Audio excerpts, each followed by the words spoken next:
better on the male model. Alright. So now Simon is gone. We will be seeing him in some time now. Hello? Please, I'm trying.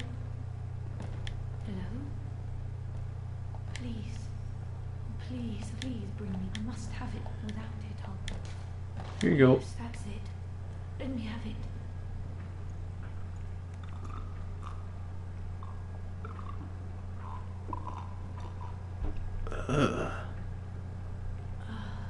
Can't imagine what the Foley day was like for that one. I can hear it. Yes. The sound that guides me. Ah. Ah, thank you. Thank you so much. Mm-hmm. You have saved me. Take this charm. Lady Maria gave it to me, but it is all I can offer, other than my own blood. The balcony key. Please. Oh, there's a sticky sound. Drip. How extraordinary. Do you think that water drips even down deep below at the bottom of the sea? Can you hear it? Drip.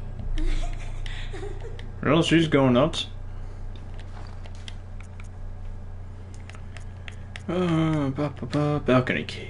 Key to the balcony on the first floor of the research hall. Lady Maria of the Astral Clock Tower gave this to the patient Adeline. I don't know. Maria had hoped Adeline would find comfort in the faint breeze that carried the scent of flowers from the outside, but Adeline could not fathom her intentions. So, we will go explore that balcony in just a sec. First, there's something we must do. It requires us to go up the lift. Ah, this costume is great.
The Loach Shield.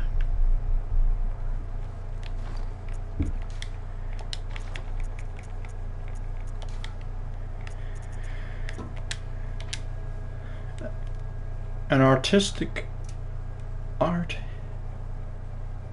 artisanal shield crafted with blue glass, originally used to safeguard the leader presiding over a sacred hewing church ceremony, and later supplemented to the tomb prospectors, in particular those exploring the labyrinth of Iz. The blue is fashioned after a lake, and the shield is greatly reduces all forms of non-magical defense. What does that mean? Well, this is a magic defense shield.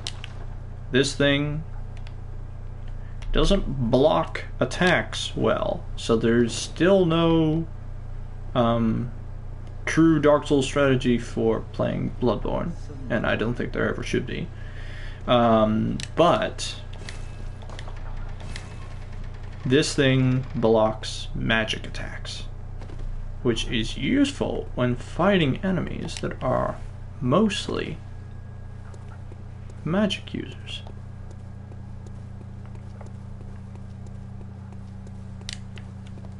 Such as these fine fellows out here.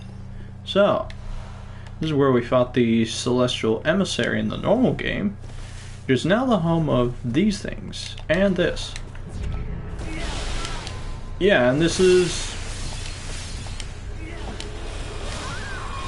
So yeah. Not a good time. Not a good time.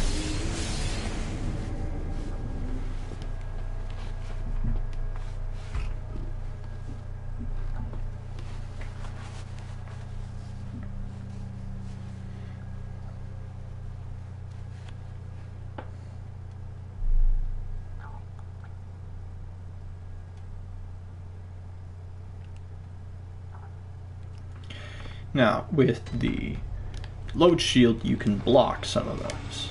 So that item is a magic spell, which I can't cast quite yet. I need one more arcane. Soft Eye, blessed by a phantasm. They were discovered through Bergenworth's contact with the arcane, but in the end revealed nothing.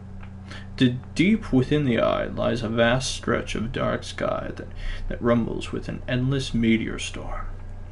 The slightest rub of the tiny eye and the rock will tumble and soar. So, this allows you to shoot essentially small grade meteor shot like a bullet. I don't think it's that high damage. It's useful for stun lock. And it's a good alternative. I think it only consumes one bullet, so it's not too bad either. Alright, where the hell are my souls? Who's got them? You got them?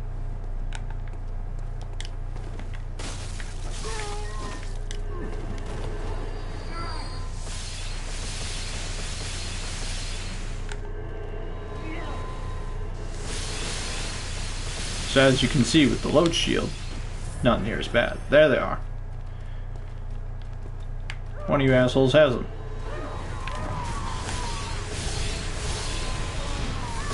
Damn it.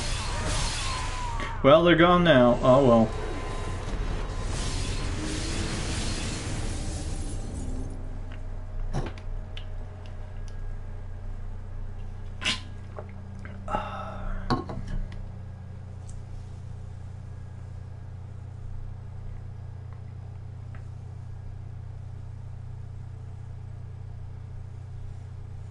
But once again, that's the reason why you shouldn't play super defensively when playing Bloodborne, as it doesn't work so well. Now grab the cannon.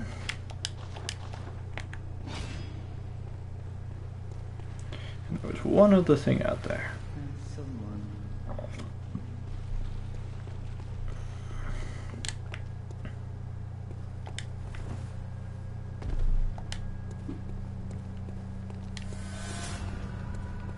This. Just like in the other game, you can shatter that. Get over here. 2 more chunks. Very nice. Don't think there's anything over here. Turn back.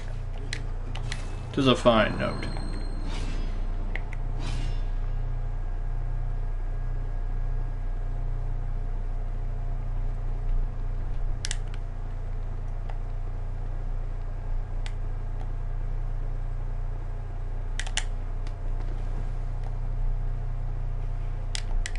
Just pulsing damp blood jet. I think it's for fire or something like that. It's not bad.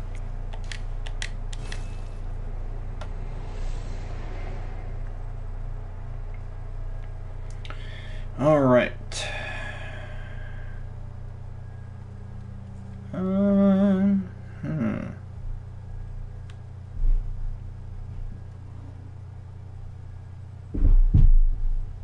Have to see if that did anything or not.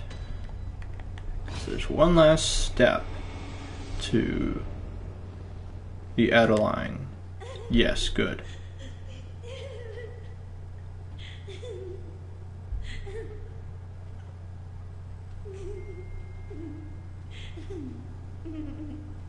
So she's now superseded the need for a body. Oh, hello. One last time. Will you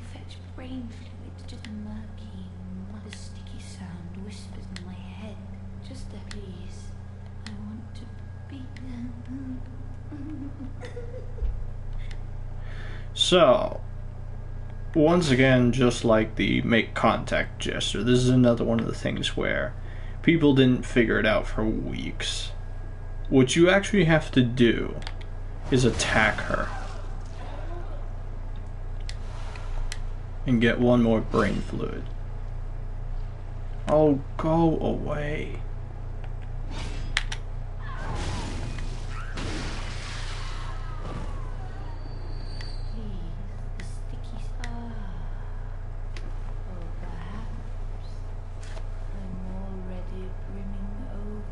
And that is the only line that might actually give you context to how to do that.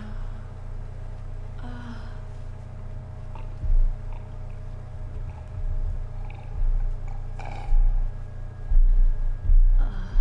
think the Foley for that was with a straw. Now that I think about it. I see a shape.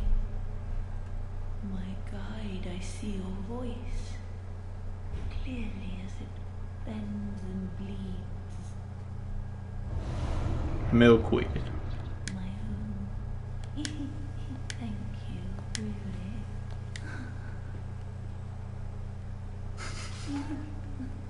And she dies.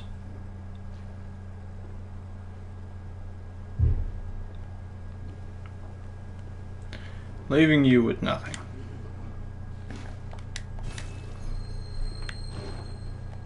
So, this is the reason that I did not use the Astral Dial just yet. Because there is a bonus thing that you get for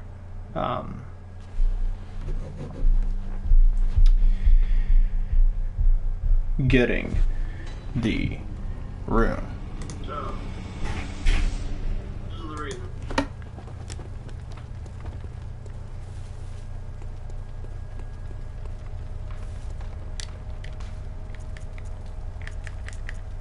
Milkweed, a Carol rune envisioned by Adeline, patient of the research hall. A transcription of inhuman, sticky whispers that reveal the nature of the celestial attendant. Those who take this oath become lumenwood that peer towards the sky, feeding phantasms in its luscious bed. Phantasms guide us and lead us to further discoveries. This is Broccoli Woman.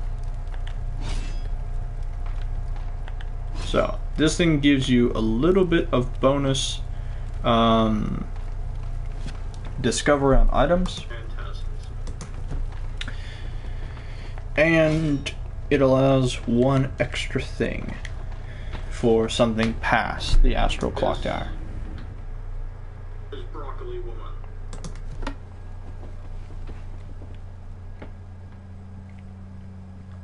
So, I will not be keeping this rune on for very long.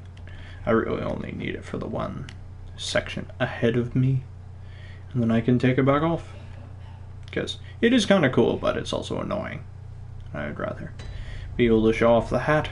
So, another thing that's kind of confusing is where do you actually hold the dial? You have to go over here. I think it only works. Yeah, you have to be here, and then I think... Oh, okay, so it's pretty much anywhere. Okay. So, the other thing that people figured out, and I think it was mainly Vadi figured it out, was that the clock has each of the rune symbols of all the different kinds of runes on it, just in different locations. Like there's Deep Sea, which is going to make sense in a second here. I use the dial. Ring ring, motherfuckers.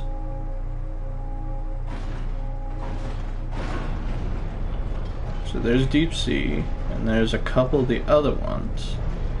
So pretty much all of them are on there, and there's one extra, and it returns back to Deep Sea. And the way forward is such.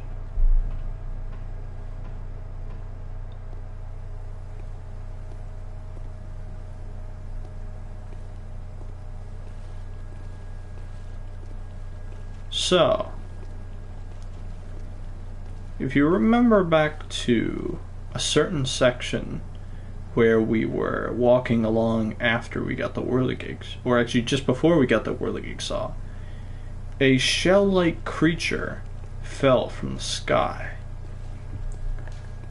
Well, it's because the sky has something within it. And here are shells that are close to what that shell looks like.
So, listen for the baneful chant, call to the bloodless wherever they be. They call to the bloodless wherever they be. Fix your ears to hear our calls.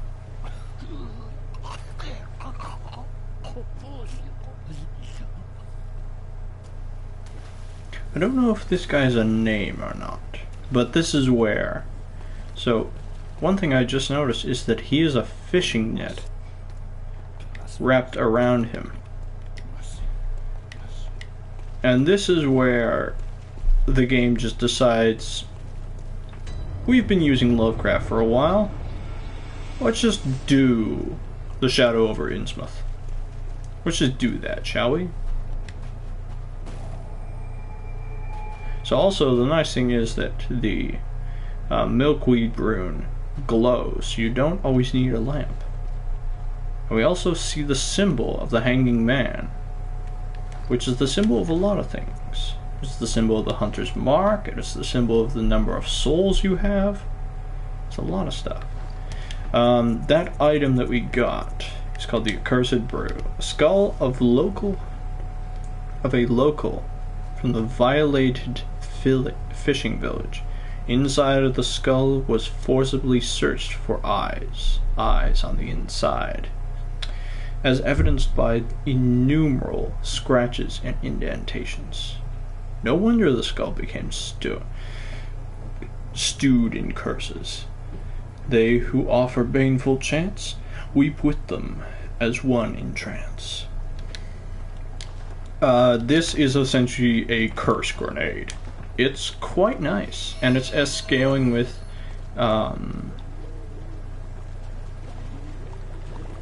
Fishman.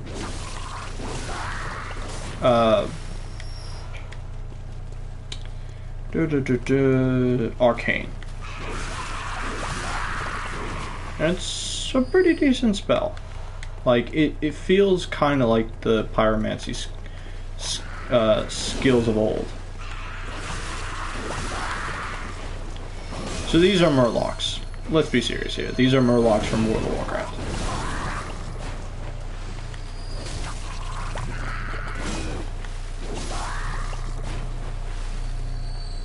They make some of the same sounds. They carry some of the same weapons. This thing throws curses out.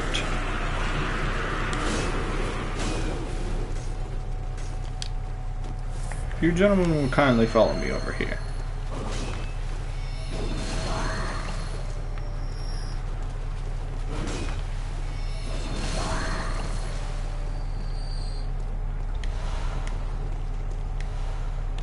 Now, there is something down that well, but we will come to that in a bit.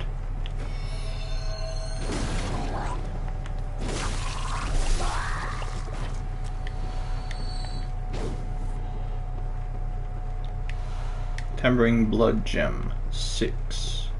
Pretty good, I think. I think that one's pretty good. You there.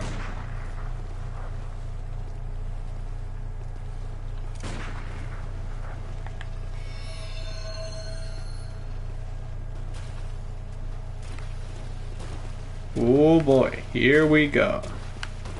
The big man. Here he comes. Oh, oh no, I'm dead. Yeah, I'm dead. Cool thing is, you get a bonus animation if you die to him. He just eats you. So, yes. That is the new thing we have to worry about in this game, is giant whale-like monsters who eat you.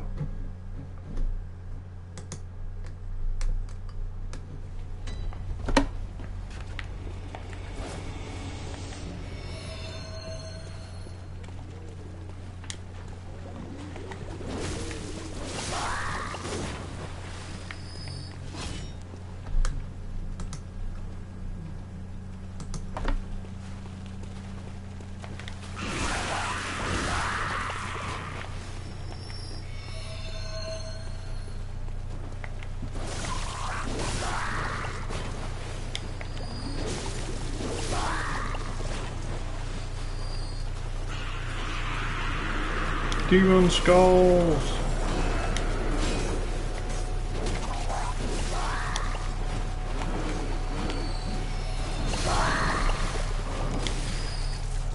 Will you? Please not.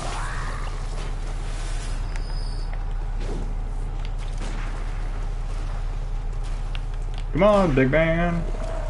Let's go.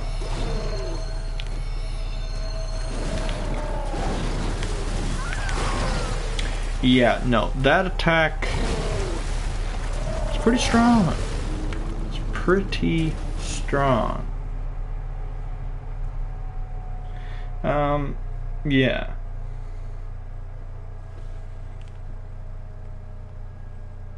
Can't really be annoyed by him because he's kind of just there. It's not really all that dangerous.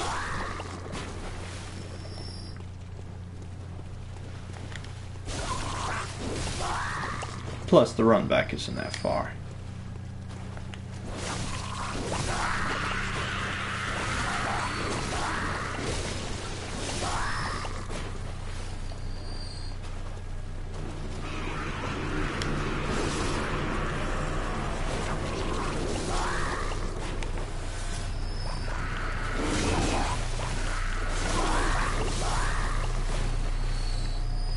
There we go.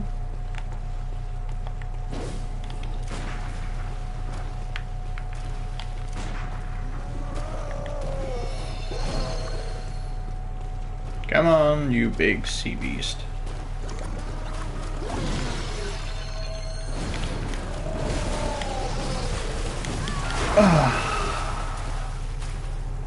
It's... My one problem is that if you get locked in front of him, you're pretty much dead. Like, there's no real way around it.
Wow, that's cool.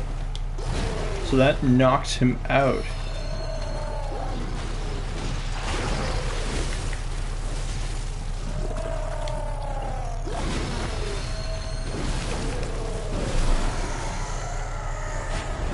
So the nice thing is, oh wow, he gave me a blood gem instead.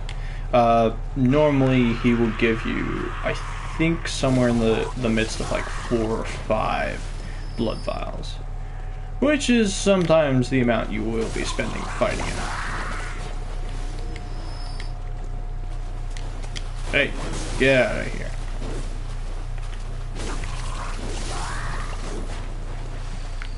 Get out of here, you. Alright, don't get this item, kids. Because they throw a Molotov at it and set the thing on fire.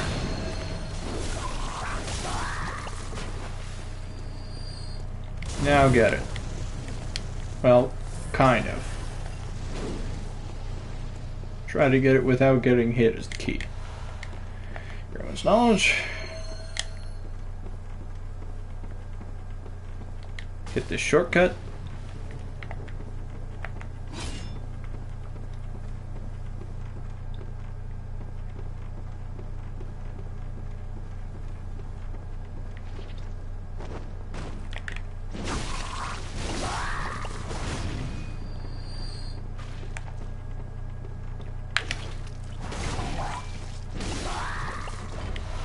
The Harrowed set. Ooh, nice. That looks like a good one. Some chunks, or a chunk rather.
Grab that.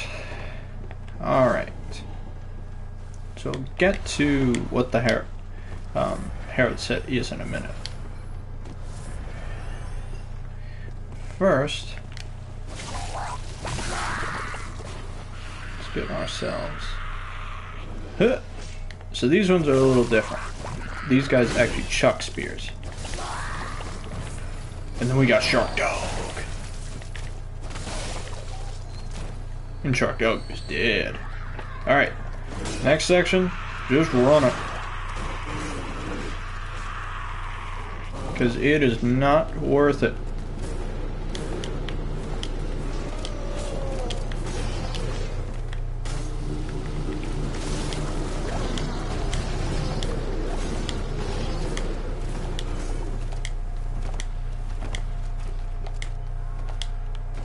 Just get to here. Get away so you're safe.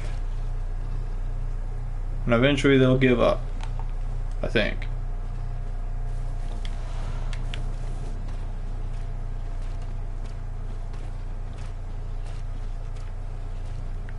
Yeah. And they give up. So why did we save the Harrowed Hunter set? I can't talk. Harrowed Hunter's set? It's because the Harrowed Hunter is right here. I'm afraid I've made a botch of things. Oh, I can hear the bell now. The beast-eyed assassin. He's after me. Is he? Again. And again. It never ends.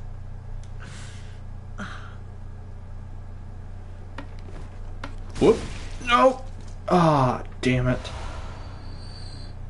That was really dumb.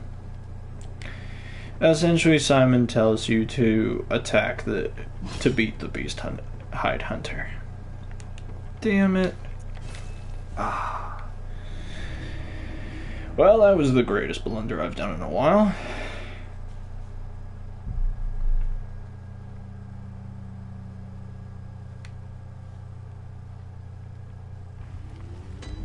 Alright. So let's take a look at some stuff. Key that he gave us. Underground cell inner chamber key. The key to the Key to the inner chamber of the cell below the Grand Cathedral. In the innermost chamber of the underground cell holds a lone madman. He wears a beast hide and rings a bell that emits no sound. Unending death awaits those who can hear the soundless bell. And there's his blade. A choice weapon of Simon, one of the first healing church hunters. Simon despised firearms, and so the church workshop had this specially fashioned to his liking. The large curved blade serves as a bow when transformed. But aside from a few choice friends, Simon was scoffed at for his choice of arms. For who would dare face the beast with a measly bow? Well, a measly bow that eventually scales A with dexterity, I believe. And then it was the set. Harrowed Hunter's set.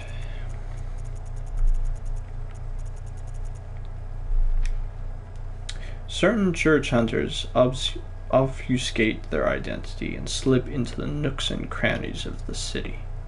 This is the garb that allows these harrowed individuals to go unnoticed.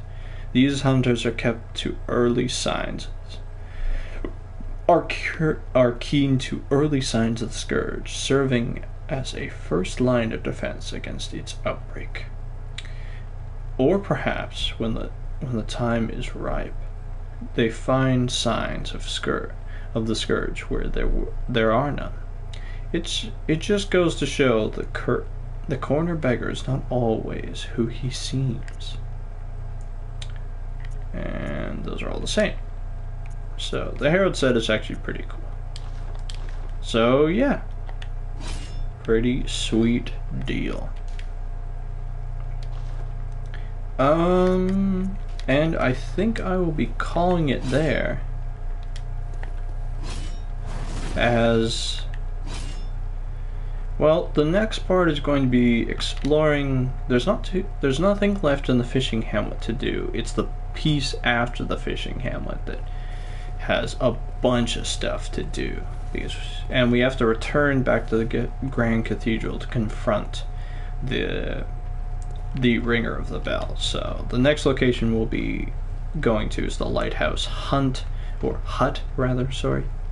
and then going back to the undead corpse pile so that we can get to the ringer of the bell. And I'm going to take this all the way back to there. But one thing I should check: how many vermin do I have? I have 4 vermin. I need 1 more. Need to earn 1 last vermin, because then I will be able to gain all the stuff from the League and get a few extra bonus things from that. Oh, excuse me. So yeah, pretty good run. I was really happy with that performance on Lady Maria. That was quite the kill that I'm very proud of. Yeah. So thank you guys very much for watching, and I will see you all next time.